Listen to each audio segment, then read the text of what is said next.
Mas vamos analisando que, quando olhamos aquela trilogia de ação, processo, no caminho para se chegar à jurisdição, nós temos que o processo é esse instrumento indispensável para ligar o direito de ação subjetivo das partes para, após termos um calhamaço de documentos, papéis que se chama costumeiramente autos, e esses autos, ao serem encapados, autuados, receberão o nome de processo, com a rubricação de páginas, número de distribuição, autuação com os respectivos carimbos. Analisando os requisitos da petição inicial, que também é conhecida por exordial, peça de início, não raras vezes se encontram nessas relações virtuais modelos de peças iniciais, petições iniciais em versos, ou até adotando procedimentos metodológicos de ABNT, de metodologia científica. Na realidade, a petição inicial deve atender aos requisitos que se fazem presentes no artigo 319 do CPC.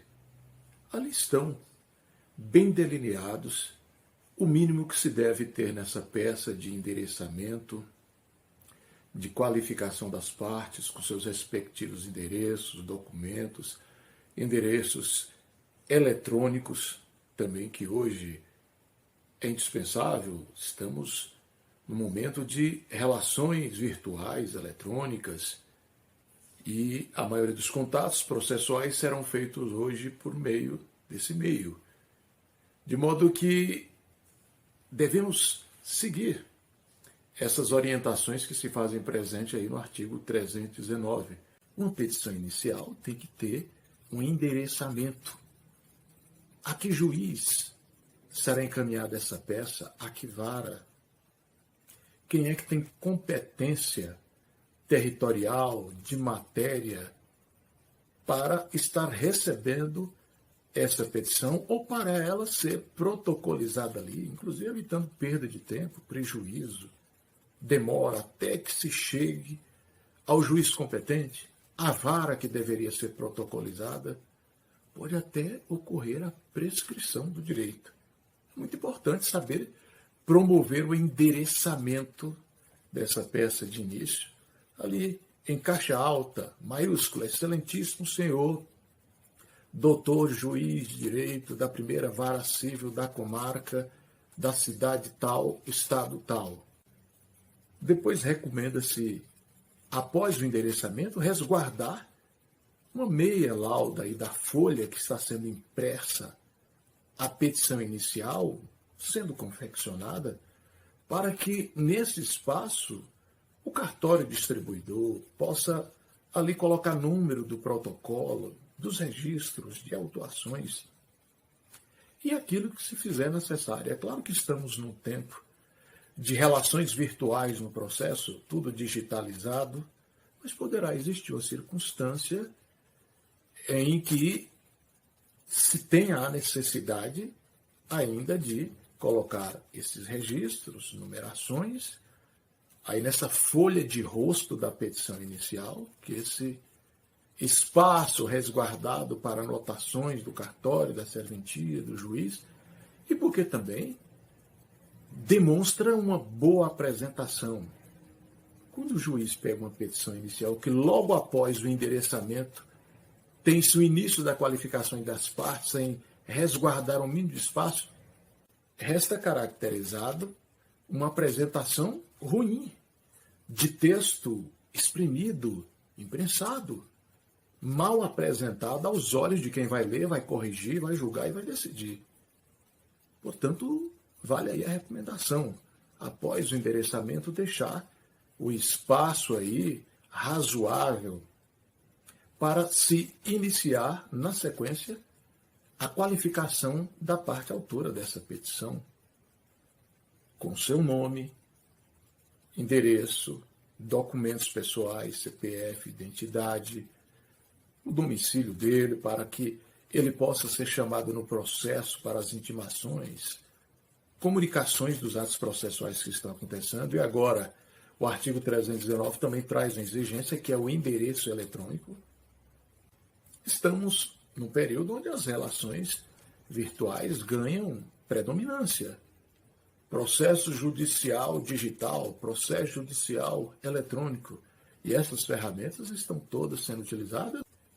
E recentemente tivemos uma lei do ex-presidente da República dizendo que a preferência dos atos citatórios agora se darão de forma eletrônica. Daí a importância das partes estarem trazendo aí, nesse momento de requisitos de qualificação da parte na petição, o seu endereço eletrônico, até para evitar que o juiz posteriormente venha intimar para em 15 dias essa parte promover a retificação da peça de início, adequando aos requisitos e exigências legais do artigo 319. Enfim, promovida essa qualificação da parte autora aí na petição inicial, exaltando o fundamento com que essa parte vai estar promovendo o ajuizamento dessa petição por meio dos seus advogados, logo na sequência apresenta-se o título da ação. Ação de execução, ação de cobrança, ação de alimentos, de reintegração de posse, diz o capião. Apresentado o título da ação, costumeiramente ali com alguns espaços descentralizados, traz a escrita em face de fulano de tal. É hora de qualificar a parte contrária dessa ação, o réu. O nome completo, as informações, suas qualificações pessoais, documentos, se houver, o domicílio principalmente, porque esse réu precisa ser citado, e é indispensável que se conheça pelo menos parâmetros referenciais sobre o endereço desse réu para se formar a relação processual, porque enquanto o réu não for citado, não teremos aí uma relação processual. Temos um início de um processo. Depois de, então, qualificado o réu, com o que se conhece de seus domicílios, qualificações pessoais, documentos, e-mail, endereço eletrônico, e aquilo que for necessário, é hora de trazer aí para a petição inicial uma síntese dos fatos dessa ação. E quando começamos a trazer essa historiazinha do que é que vai tratar essa petição, esse processo, porque essa petição é a peça inicial desse processo, ele trará uma narrativa acerca da ação que está sendo ajuizada. No dia tal, fulano de tal, produziu uma colisão no meu veículo, gerando danos e prejuízos, tal, e buscado uma tentativa de conciliação, restou-se inexitosa, buscando a via judicial como última alternativa. Enfim, uma síntese dos fatos que serão apresentados. E quando se trata desse momento dos fatos, é importante esclarecer duas teorias: a teoria da substanciação e a teoria da individuação, oriundas do direito alemão.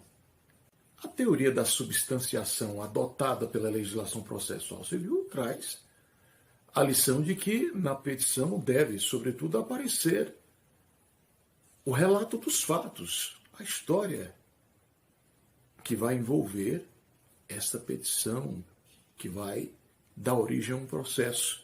E, é claro, atrelado também aí aos fundamentos legais, de doutrina, de jurisprudência, de súmulas. A teoria da individuação traz a lição de que na petição é indispensável os fundamentos legais, que se fazem presente na legislação, na jurisprudência, nas súmulas. Para alguns doutrinadores, essa teoria estaria até em desuso, porque o ideal está nesse contexto da teoria da substanciação, onde se vai ter a presença principalmente dos fatos em conexão com aquele axioma adotado ou jargão, dá-me os fatos que te darei o direito. Então o juiz deve conhecer o direito e dê para ele os fatos. Mas é importante trazer, junto com esses fatos, o que se conhece de súmulas, de enunciados e até mesmo dispositivos legais para complementar essa fundamentação. O juiz tem o dever de conhecer a lei federal. Cabe aqui esclarecer, ele não é obrigado a conhecer a lei municipal, estadual, direito estrangeiro, direito consuetudinário. Assim, sempre que ele exigir, as partes terão que anexar isso aos autos. Cópia da lei municipal, da lei estadual, do direito consuetudinário, e se trouxer peças em língua estrangeira, deverão antes promover a tradução por meio de tradutor juramentado. É assim que se caminha aí nessa estruturação de fatos e de direito, distinguindo essa causa petende, que é desmembrada em causa de pedido próxima e remota, analisando essas duas teorias da substanciação e da individuação, para logo após enfrentar os pedidos. Esses pedidos, eles devem inicialmente atender a um regramento principiológico da correlação. Então, o pedido que se formula na petição inicial, ele tem que resguardar um silogismo de concatenação entre os fatos e direitos formulados para não seguir em direção oposta. Às vezes as partes formulam um pedido que não tem nada a ver com a fundamentação de fato e de direito articulado nas peças ou petições iniciais e exordiais. E o princípio da correlação traz, portanto, esse norteamento. Há que se ter uma sintonia, uma congruência entre aquilo que se articula em nível de fatos e de direitos e com o pedido que será logo na sequência formulado. Espera-se que o pedido seja certo, conhecido, determinado, lícito, legal e não contrário à moral e aos bons costumes. Por isso se trabalha muito aquelas expressões latinas ante beatur e quanto de beatur. Numa tradução literal, ante beatur seria a obrigação certa, conhecida, que não paira dúvida, que nós poderíamos também emprestar aqui para o pedido certo. E quanto de beatur, aquele valor que ainda necessita de se investigar, conhecer, apurar. E por isso mesmo admite-se os chamados pedidos genéricos. Em algumas ações é improvável, impossível até se mensurar de plano o valor de um pedido, porque vai demandar cálculos de um perito contábil ou até adotar alguns parâmetros com outros fornecedores ou empresas para que se chegue aí a um valor estimado, aproximado daquilo que seria este pedido que nasceu originalmente num plano de genérico. Mas as regras é que os pedidos devem ser certos, determinados e principalmente lícitos e não contrários à moral, aos bons costumes. Mas os pedidos também poderão ser cumulativos. Não raras vezes vamos encontrar as pessoas pedindo danos materiais e morais. Está assegurado, inclusive, no artigo 5º da Constituição. Os pedidos poderão ser alternativos.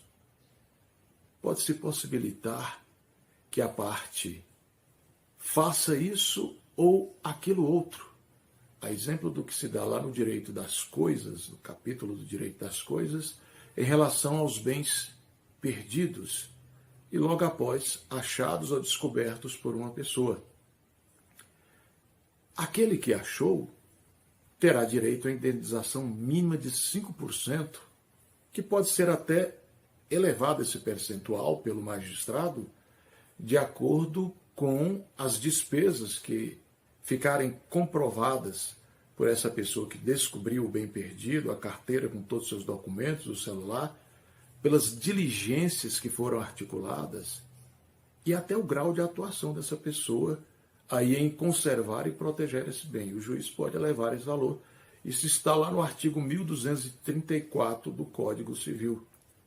Então, ali temos uma situação de obrigação alternativa, em que aquela parte que teria que pagar esses 5% mínimo de gratificação por quem achou, descobriu o objeto perdido, poderá, caso não queira promover essa indenização, renunciar ao próprio bem em favor daquele que descobriu. E assim, na petição, nós poderíamos ter um pedido alternativo para que a pessoa, mestre de obras, pedreiro, fizesse o muro ou, na impossibilidade de fazê-lo, que entregasse 1 milheiro de tijolos. Está ali estipulado um pedido alternativo.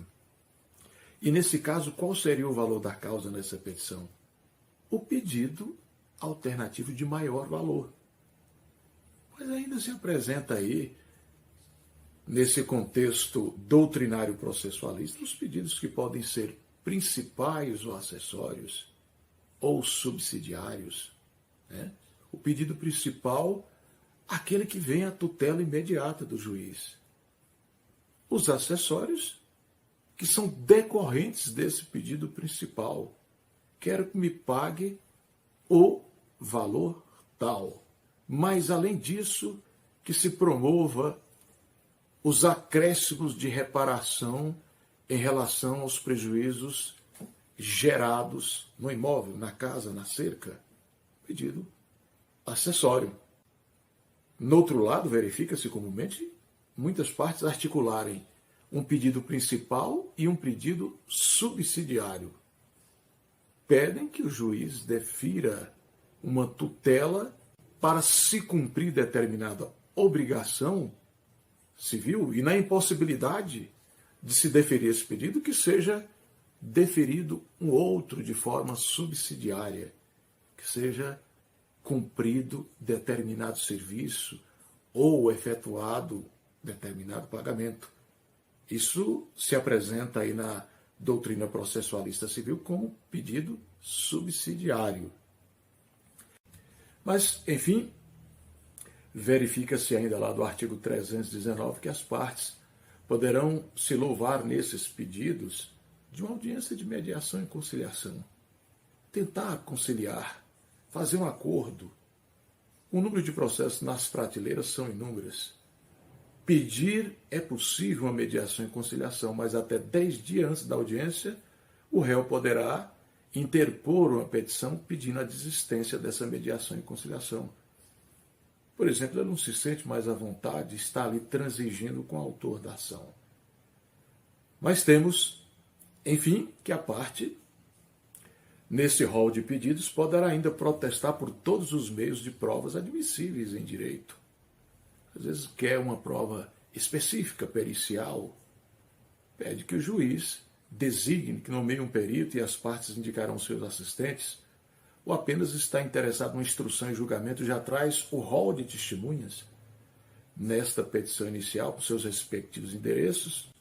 São aspectos importantes que se apresentam aí nesse plano de requisitos exigidos pelo artigo 319 do Código de Processo Civil, além de outras sugestões que se colhe na prática, na doutrina processualista civil, consoante se ver sempre que, embora não se faça presente o pedido de citação da parte contrária, que não está mais aí no artigo 319, mas nada custa pedir a sua citação, até porque só haverá relação processual após a citação da parte contrária. É claro que o juiz já vai mandar de plano citar, mas às vezes esquece, o assistente está muito assoberbado, o assessor, peça ali a citação também da parte contrária. O que vier para abundar não prejudica. De abundância, formule o maior número de pedidos necessários, quem sabe alguns deles possam ser atendidos pelo magistrado. Mas vale sempre lembrar que às vezes as partes não têm condição de custear as despesas processuais.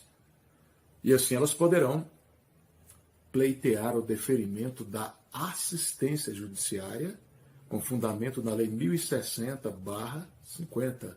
Hoje até temos dispositivos no novo Código de Processo Civil que basta as partes declararem que não têm condição de custear as despesas do processo para que seja deferida assistência judiciária.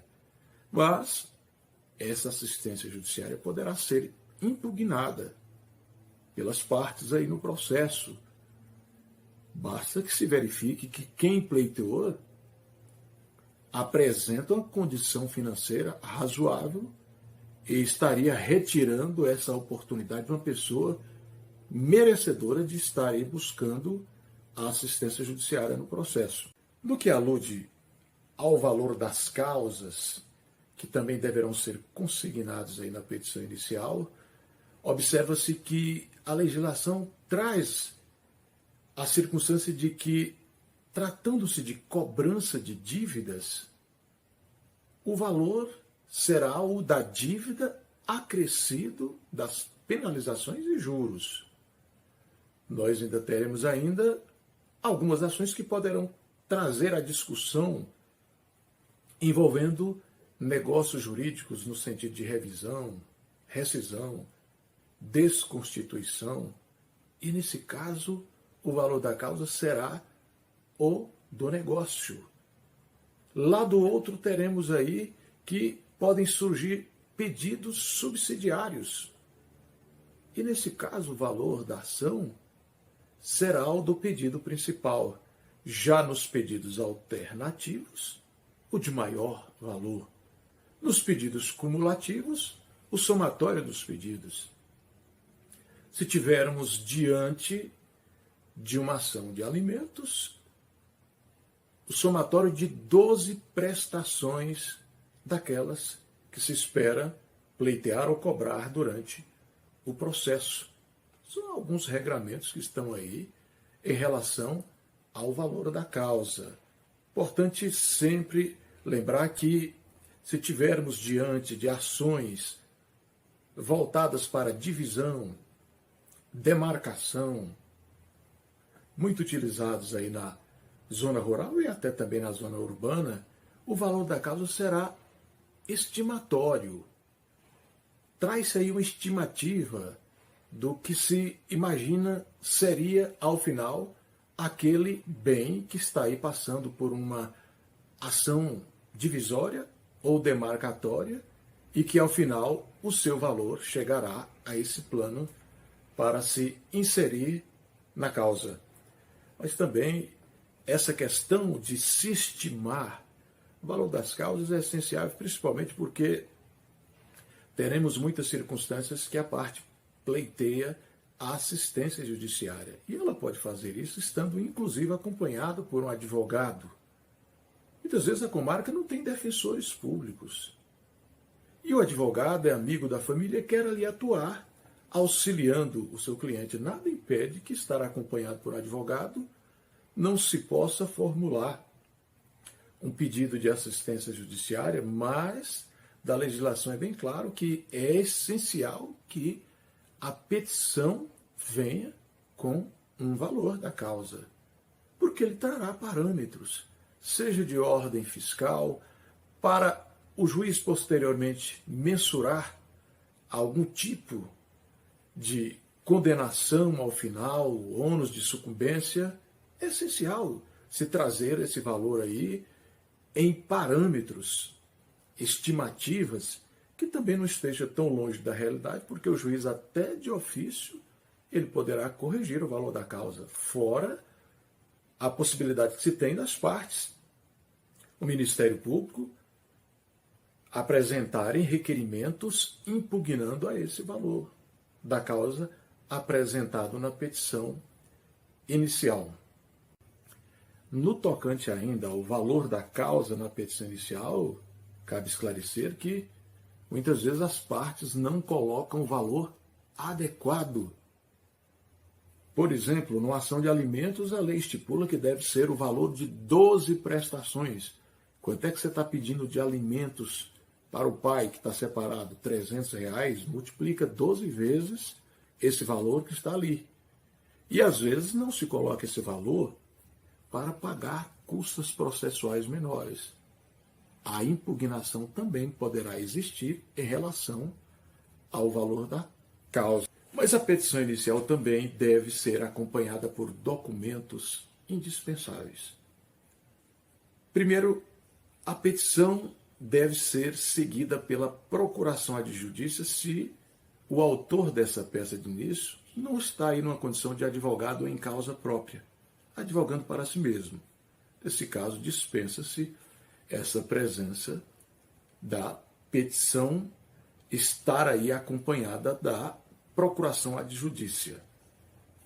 E, aliás, em relação a ela, já por algum tempo, não precisa mais do reconhecimento de firma, mas da rubrica ou assinatura do outorgante, que é o autor dessa peça de início. Precisamos anexar a essa peça de início, petição inicial, peça preambular, exordial, os documentos pessoais do autor, os comprovantes de endereço, para que se possa aferir onde realmente reside aquele autor do processo para as comunicações processuais, intimações.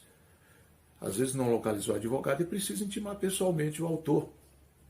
E ali está anexado um comprovante de conta de água, de luz, de PTU, que vai demonstrar o seu domicílio. Mas também é muito importante anexar a peça inicial, os documentos que vão evidenciar, por exemplo, a propriedade do bem que está sendo disputado no processo, do automóvel, do veículo, do imóvel, da casa, da chácara, da fazenda, enfim, dos bens que estão sendo objeto desse litígio. Se houver prova documental da titularidade da propriedade, que sejam anexados à petição de início. Isso, inclusive, ajuda a formar o convencimento daquele juiz que irá decidir. Não se deve esquecer também que, na maioria das circunstâncias, deve-se anexar os comprovantes de quitações das despesas processuais, custas processuais, ali antes de encaminhar essa petição.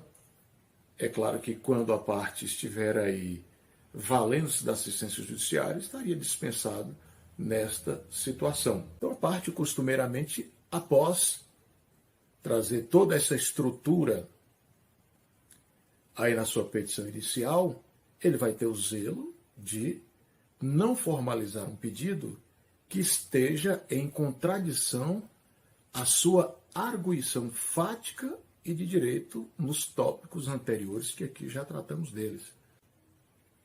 É preciso fazer sintonia ao princípio da correlação jurídica, que o pedido que for formulado pelas partes aí na petição inicial guarde sintonia aos aspectos fáticos e de direito levantado pelas partes.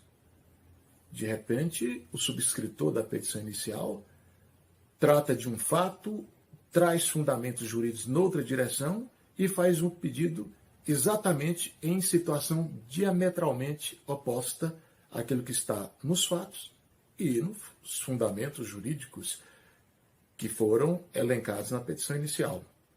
Vai contrariar o princípio da correlação jurídica. E as partes devem pedir sempre, ainda que acredite que não sejam de direito, mas claro que não vão ter o deselo de formular pedidos incompatíveis entre si, pedidos ilícitos, contrários à moral. A petição inicial poderá ser indeferida diante de algumas circunstâncias aí previstas no artigo 330 do Código de Processo Civil, seja no seu parágrafo 1º, e também de forma preliminar diante de circunstâncias que se apresentam aí no artigo 331, 332, seguintes: exige-se particular atenção quando da estruturação da petição inicial, segundo as exigências e requisitos do Código de Processo Civil. Senão teremos uma petição inepta. E consoante o artigo 330, parágrafo 1º, tem-se uma petição inepta quando nela não restar verificado o pedido ou causa de pedir. Quando o pedido for indeterminado e não se tratar daquelas circunstâncias possíveis de pedidos genéricos quanto debeatur, porque o certo é o andebeatur, pedido certo. Mas há pleitos que demandam essa necessidade de apurar, de investigar, de promover cálculos, perícias, e assim a legislação autoriza essa formulação de pedidos genéricos. Mas não sendo o caso, não se pode trazer na petição inicial um pedido indeterminado. Além disso, não pode trazer aí fatos que não tragam uma conclusão lógica para o pedido. Quando da estruturação, elaboração dos fatos, eles têm que trazer uma conclusão lógica para a formulação dos pedidos. Senão também será caso de inépcia da inicial. E por fim, um outro requisito de petição inepta é exatamente os pedidos incompatíveis entre si.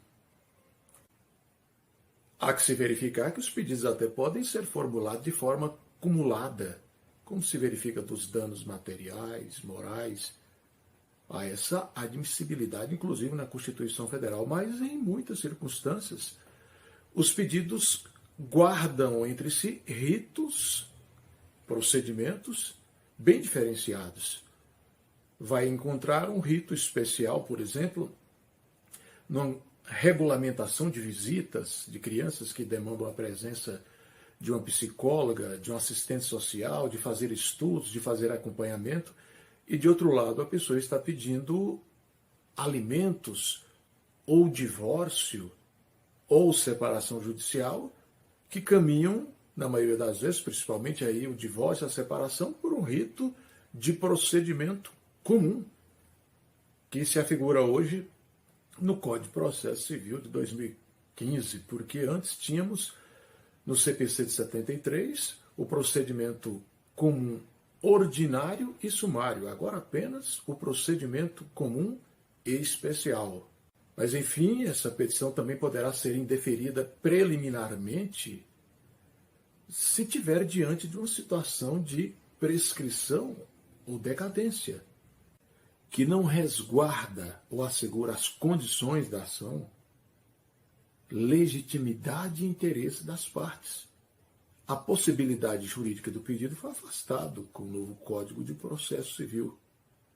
Hoje, em nome da acessibilidade das partes ao processo, ao Poder Judiciário, da primazia do mérito para se chegar ao final do processo, a questão da possibilidade jurídica do pedido pode até ser analisada posteriormente, mas no primeiro momento, as condições da ação que são analisadas são apenas o interesse da parte e a sua legitimidade. A parte é legítima para essa ação, ela está assistida, é representada, e de outro lado, ela tem interesse nessa demanda, sofreu algum prejuízo, está invocando a tutela jurisdicional para ser reparada em algum dano, ou tem a necessidade de resposta do Poder Judiciário numa questão de ordem pessoal, de alteração da sua condição ou estado social, como divórcio, retificação de nome, assim por diante. E até é importante, quando se trata desse aspecto, não confundir essa legitimidade da parte ad causam com aquela legitimidade ad processo que possuem os advogados legalmente inscritos na Ordem dos Advogados do Brasil e que não estejam suspensos ou até afastados ali temporariamente por uma questão de ordem disciplinar. Quem tem legitimidade para o processo, ad processo, são os advogados. As partes têm legitimidade ad causa, para a causa. E assim, voltando nós, portanto, que esse pedido não contrarie as condições da ação que deverão ser atendidas. E, de igual modo, naquelas situações em que o pedido contraria dispositivo já previsto em súmulas, julgados reiterados, enunciados das súmulas dos tribunais superiores, STJ, do Supremo Tribunal Federal, é preciso ter o zelo, cautela especial de analisar de que forma os tribunais estão julgando a jurisprudência, os enunciados das jornadas jurídicas, para não se pleitear algo que já tem posicionamento contrário, seja pelas próprias decisões reiteradas do juiz que está recebendo essa petição, ou de súmulas do STJ, do STF, dos enunciados da jornada jurídica,